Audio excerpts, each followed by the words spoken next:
আজকে আমি সারাদিনে কি খাবো এটার ভিডিও ক্লিপ নিয়েছি। আমার প্রচণ্ড জ্বর আসছিল এবং অনেক বেশি শরীর খারাপ ছিল।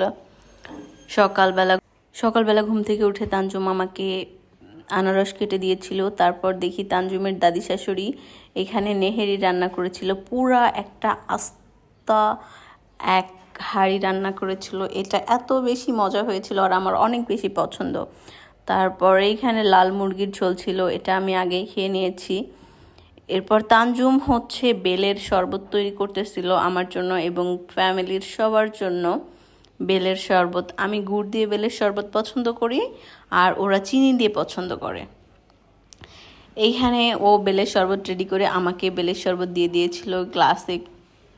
আমি আমার বেলের শরবতটাও খেয়ে নিয়েছিলাম। তোমাদেরকে আগেই বলেছি আজকে সারাদিনে আমি যা যা খাবো সেটা আমি তোমাদের সঙ্গে শেয়ার করব। বেলের শরবত খাওয়া শেষে রুটি তৈরি করতেছিল নেহেরি দিয়ে খাওয়ার জন্য। আর রুটিগুলো অনেক সুন্দর হয়েছিল, মাশাল্লাহ মাশাল্লাহ। আমি বেলের শরবত এই যে এখানে খাওয়া শেষ করলাম। আর তানজুমকে বলতেছিলাম অনেক মজা হয়েছে। ওকে যতবারই বলি মজা হয়েছে ও বলে পাম দিচ্ছ। আমার চেহারাটা দেখেই বুঝতে পারতেছেন যে আমার কতটা শরীর খারাপ আর আমি কতটা অসুস্থ। আমার না এই যে রুটি গুলা সেকা দেখতে খুবই ভাল লাগে, ফুলে এটা দেখতে আমার অনেক অনেক বেশি ভাল লাগে। এই জন্য আমি আবার রান্নাঘরে চলে আসছিলাম এটা দেখার জন্য যে রুটিগুলো আসলে কেমন ফুলতেছে। রুটি যত ফুলবে তত খাইতে মজা হবে। পরে তানজুম আমাকে একটা বোল ভরে নেহেরি দিয়ে দিয়েছে আর রুটি দিয়েছে, এটা দিয়ে আমি এখন খাচ্ছি।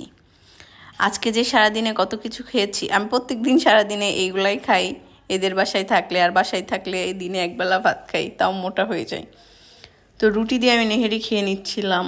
ভাই রে ভাই কি মজা, আর এটা এত সফট, একদম গলে গিয়েছিল নেহেরিটা। দেখেই বুঝতে পারতেছেন যে সেই লেভেলের মজা হয়েছে। লোভ লাগলে আমার করার কিছু নাই, চাইলে তানজুমের বাসায় এসে আপনারা খেয়ে যেতে পারেন। নেহেরি খাওয়া শেষ করে তানজুম আমাকে আঙুর ফল দিয়ে দিয়েছিল। আমি এখানে সাব্বিরকে বলতেছিলাম নাও তুমিও এখান থেকে খাও। ও একটা নিয়ে বলতেছে না আর খাবে না, সবাইকে দিয়ে আমি খাচ্ছিলাম। মূলত তানজুমই আমাকে দিয়েছে এইগুলা, আর ওর বেবি আমাকে দিয়েছে বল থেকে উঠায় উঠায়। আঙুর ফল খাওয়া শেষ করে এখন আমি আবার অন্য একটা কিছু খাবো, কারণ তানজুম আমাকে সবসময় খাওয়ার উপরেই রাখতেছে ওদের বাসায়। আঙুর ফল খাওয়া শেষ করে ও আমাকে একটা কলা ধরাই দিছে। এই কলাটা খাইতে খাইতে আমি এখন বাসায় চলে যাব, বাসায় গোসল করতে যাব, এসে আবার দুপুরের লাঞ্চ করব। কলাটা খাইতে খাইতে আমি ওদের বাসা থেকে বের হয়ে যাচ্ছিলাম। আমার হাতে চাবির রিং দেখতে পাচ্ছেন। আমি বাসায় আসার সঙ্গে সঙ্গে তানজুমও চলে আসছে। ও বলছে আমি অসুস্থ, আমি যদি কাজ করি তাহলে আমি আরও বেশি অসুস্থ হয়ে যাব। ও আমার বাসায় এসে প্লেট বাটি ধুয়ে দিয়েছে, আমার কাপড় ধুয়ে দিয়েছে, সব কাজ ক্লিন করে। তারপর ও আমাকে ঝিনুক পিঠা দিয়েছিল, আমরা সবাই মিলে এটা খাচ্ছিলাম। ওর পিঠাগুলা আসলে অনেক মজা। দেন ওদের বাসায় চলে গেলাম লাঞ্চ করতে। লাঞ্চে ছিল মূলা শাক ভাজি, লাল মুরগির মাংস, আর হচ্ছে আমার পছন্দের ডাউল। ডাউল আমার অনেক বেশি পছন্দ, 3 বেলায় খাইতে পারি। তো আমি ওদের সাথে গল্প করতে করতে লাঞ্চ করে নিচ্ছিলাম। দেখেন আমার খাওয়ার অবস্থা। ও আমাকে সবসময় ভুটকি ভুটকি বলে খ্যাপাই আর আমাকে সবসময় খাইতে দেয়, মানে খাওয়ার উপরেই রাখে, খাওয়ার উপরেই রাখে, কখনো মুখের বিশ্রাম দেয় নাই। একটা খাওয়া শেষ হইলে বলে এটা খাবা, এটা দিচ্ছি, ওইটা দিচ্ছি, কি খাবা বলো, মানে সব সময় শুধু খাওয়ার উপরে রাখে। মেয়েটা যে এত পাগল, আমাকে অনেক অনেক বেশি ভালোবাসে মাশাল্লাহ। কেউ নজর দিবেন না, দোয়া করবেন আমাদের জন্য। আমার লাইফে একমাত্র সেরা বন্ধু, একমাত্র একটাই বন্ধু আছে, সে হচ্ছে তানজুম। না শুধুমাত্র খাওয়ার জন্য বলতেছি না, আমাকে মানসিকভাবে সবভাবেই সে আমাকে সাপোর্ট করে। তার মতন বন্ধু আমার লাইফে পাই নাই। যেটা আমি ফ্যামিলির সঙ্গে শেয়ার করতে পারি না সেটা আমি তার সঙ্গে শেয়ার করি। সে আমাকে সবসময় আগলে রাখে। রাত্রেবেলা বুকের ভিতরে জড়াই ঘুম পাড়াই, মাথায় হাত বুলে ঘুম পাড়াই। তার ভালোবাসা আমি কখনো ভুলতে পারবো না। সারা জীবন যেন আমাদের ভালোবাসাটা থাকে, সবাই এই দোয়া করবেন।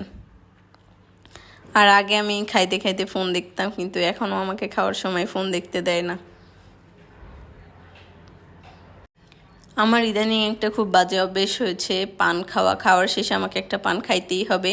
পান খাওয়া শেষ করে আমি একটু রেস্ট নিতে না নিতেই দেখি তানজুমের দাদি শাশুড়ি এইখানে পিঠা ভাজতেছে। ভাই রে ভাই, খাওয়ার উপরে খাওয়া, মানে কি বলবো। এই জন্য আজকে আমি ভেবেছি যে পুরা সারাদিন ওদের বাসায় আমি কি কি খাই এটা আমি আপনাদের সাথে শেয়ার করব।